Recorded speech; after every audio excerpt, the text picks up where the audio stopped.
Right, so through our experience, we found a tragic flaw with all boats. Causes the aluminum gas tanks to rot out.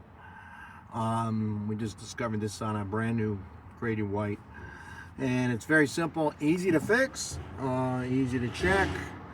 So what we found out is when they put these gas tank access holes in, or hatches in, they don't caulk around the perimeter. And what happens is there's a recess here, and I've got a straight edge to show you.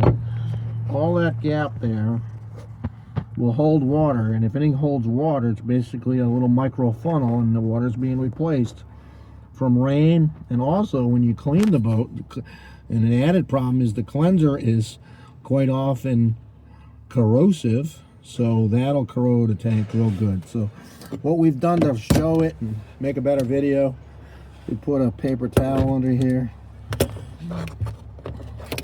Move that tab.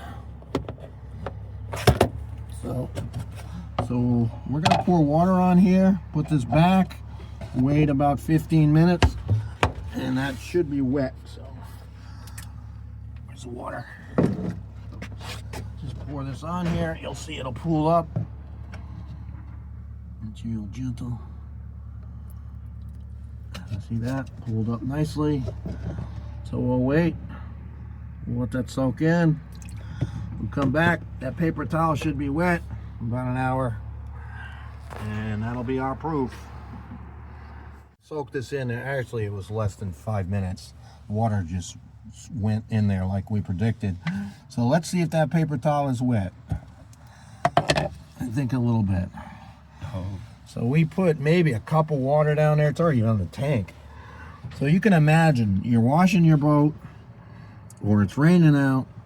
You're not just pouring a little bit, it's constantly going down. You are covering the top of the gas tank, compromising the aluminum, you're compromising this gasket.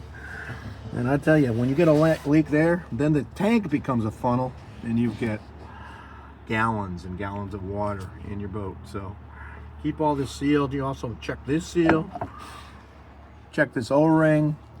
Hey, for a little bit of money, you can replace these every few years too. They do get brittle. So that's all good stuff. We're going to take it off now and caulk it, because we just remanned this motor, and we don't want the customer to have any problems at all. All right, we'll put a nice bead of caulk on there. We'll place it in tight, put the screws back in. Of course, we cleaned it off. Wipe off the excess, and we'll never have water on the top of that gas tank again because of that reason. And there you go.